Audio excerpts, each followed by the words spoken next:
Hello students, welcome और your YouTube channel logic classes of physics. देखिए, अपन nuclear physics के बारे में डिस्कस कर रहे थे। तो अगला जो पॉइंट है अपना न्यूक्लियर फिजिक्स का, वो है परमाणु द्रव्यमान मात्रक।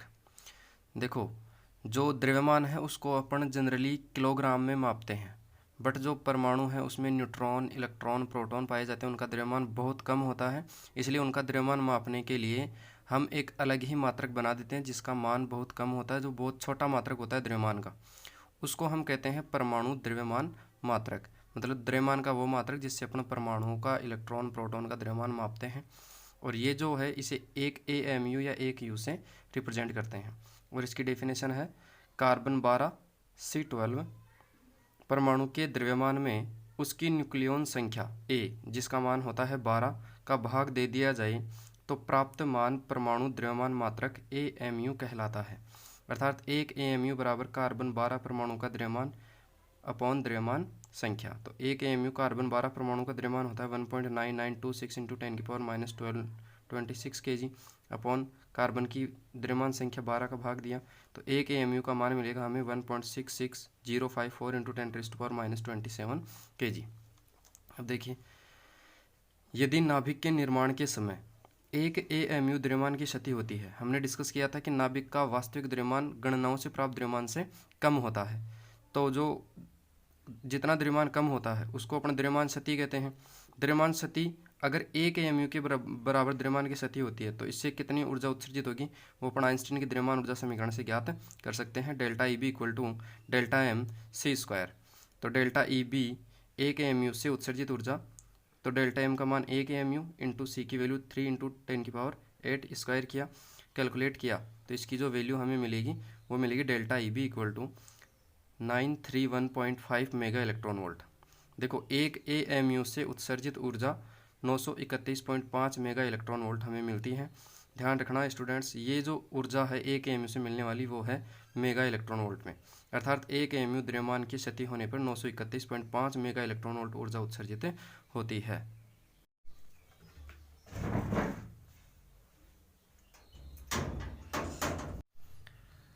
नाभिकीय अभिक्रियाएं दो प्रकार की होती हैं। एक नाभिक के टूटने से दो नाभिक बनना, और एक दो अस्थायी नाभिकों के मिलने से एक स्थायी नाभिक बनना। तो एक नाभिक टूट के अगर दो नाभिक बनाएगा उसको अपन कहेंगे नाभिकीय विखंडन अभिक्रियाएं। यदि कोई भारी अस्थायी नाभिक विखंडित होकर दो स्थायी नाभिकों में परिवर्तित होता है तो यह अभिक्रिया नाभिकीय विखंडन अभिक्रिया कहलाती है, जिसमें गामा विकिरणों के रूप में अत्यधिक मात्रा में ऊर्जा उत्सर्जित होती है। ऊर्जा मिलेगी वो किन के रूप में मिलेगी? गामा विकिरणों के रूप में। जैसे बाण में यूरेनियम 235 यूरेनियम का एक समस्थानिक है। इसको अगर एक न्यूट्रॉन मिल जाता है तो ये उत्तेजित अवस्था में पहुंचता है, अस्थायी होने की वजह से टूट के दो स्थायी नाभिक बनाता है। एक बनाता है बेरियम 56 144 और दूसरा है क्रिप्टॉन 36 89, और प्लस में हमें 3 न्यूट्रॉन और मिलते हैं 30N1। प्लस में गामा विकिरणों के रूप में हमें क्या मिलेगी? ऊर्जा मिलेगी। नाभिकीय विखंडन की यह अभिक्रिया एक श्रृंखला के रूप में आगे बढ़ती है।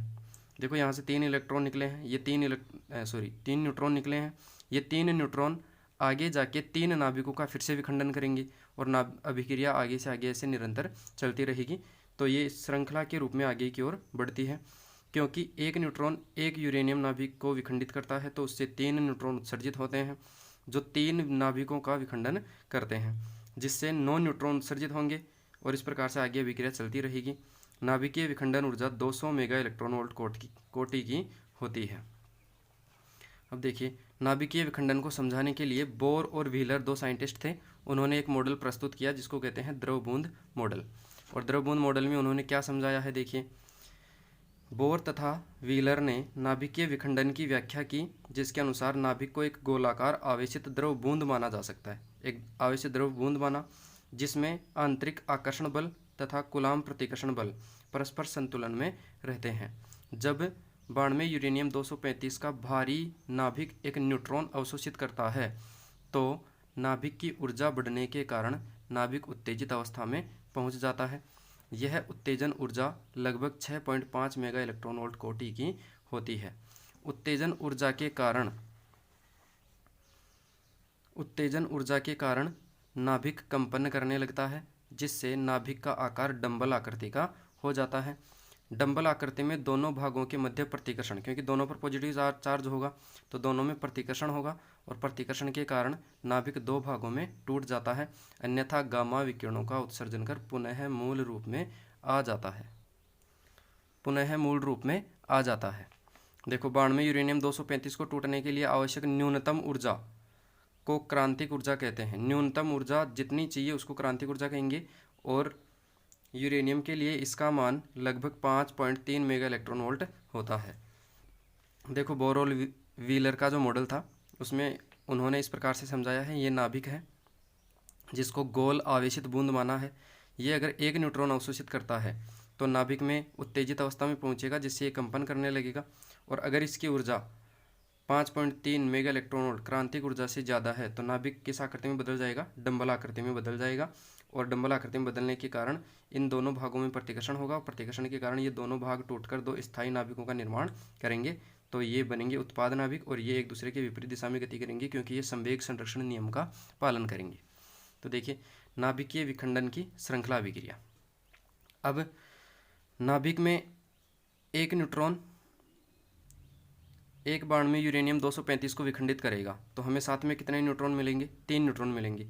ये 3 न्यूट्रॉन आगे फिर से 3 यूरेनियम नाभिकों का विखंडन करेंगे, फिर से हमें 3 3 3 9 न्यूट्रॉन मिलेंगे, और ये 9 न्यूट्रॉन फिर से आगे जाके यूरेनियम के नाभिकों का विखंडन करेंगे, और नाभिकीय अभिक्रिया कंटिन्यू चलती रहेगी। इसीलिए हम इसको कह रहे हैं नाभिकीय विखंडन की श्रृंखला अभिक्रिया।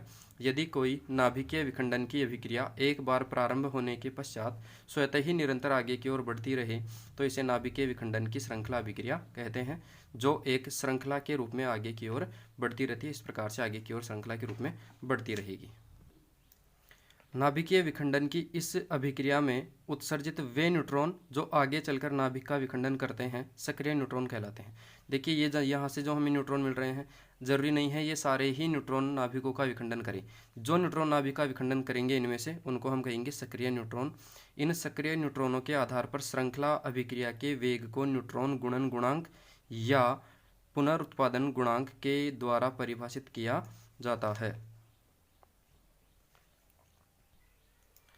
देखिए, न्यूट्रॉन गुणन गुणांक का मतलब है अभिक्रिया के nवें पद में सक्रिय न्यूट्रॉनों की संख्या, कोई भी nवां पद हो सकता है, अपॉन n-1वें पद में सक्रिय न्यूट्रॉनों की संख्या, n से पहले वाले पद में सक्रिय न्यूट्रॉनों की संख्या।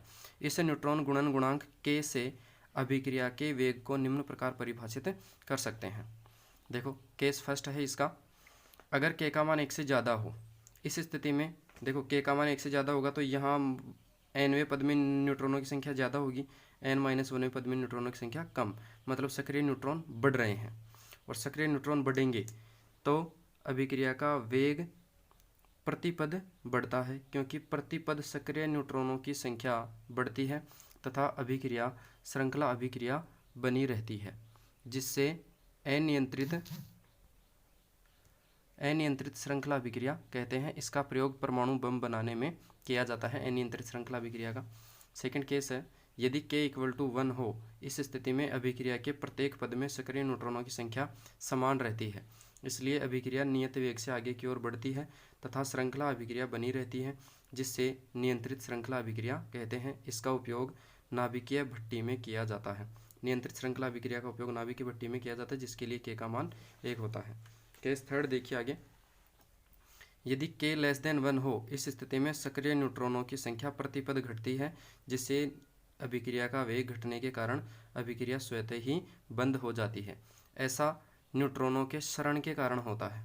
k का मान 1 से कम होगा, ऐसा न्यूट्रॉनों के क्षरण के कारण होगा, जो 3 प्रकार से होता है। अब न्यूट्रॉनों का क्षरण देखो कैसे कैसे हो सकता है। पहला है न्यूट्रॉन क्षरण समस्या। विखंडन से प्राप्त कुछ न्यूट्रॉन विखंडित पदार्थ से पलायन कर जाते हैं या अवशोषित हो जाते हैं, जिससे सक्रिय न्यूट्रॉनों की संख्या घटती है तथा अभिक्रिया बंद हो जाती है। इस समस्या के समाधान के लिए यूरेनियम पिंड का द्रव्यमान न्यूनतम होना चाहिए, जिसे क्रांतिक द्रव्यमान कहते हैं। दूसरी समस्या है न्यूट्रॉन क्षरण की, न्यूट्रॉन ऊर्जा समस्या। विखंडन से प्राप्त न्यूट्रॉनों की गतिज ऊर्जा अधिक होती है, जो नाभिकों का विखंडन नहीं कर सकती। इनकी ऊर्जा को कम कर सक्रिय न्यूट्रॉन बनाने के लिए मंदक का उपयोग किया जाता है। मंदक के रूप में उपयोग करेंगे। भारी जल D2O तथा ग्रेफाइट का उपयोग किया जाता है। इन मंदकों के निम्न गुण होते हैं। इनके परमाणु का द्रव्यमान कम होता है, जिससे न्यूट्रॉन की टक्कर में ऊर्जा की हानि अधिक होती है। यह न्यूट्रॉन का अवशोषण नहीं करते हैं। और तीसरा जो है वो है न्यूट्रॉन प्रग्रहण समस्या। विखंडन से प्राप्त न्यूट्रॉनों को बाण में यूरेनियम 238 अवशोषित कर लेता है, जिससे सक्रिय न्यूट्रॉनों की संख्या घटती है। इस समस्या के समाधान के लिए यूरेनियम छड़ों के मध्य उपयुक्त दूरी रखते हैं। तो ये 3 वो कारण हैं जिनसे न्यूट्रॉनों की संख्या में कमी आती है और अभिक्रिया आगे चल के बंद हो जाती है।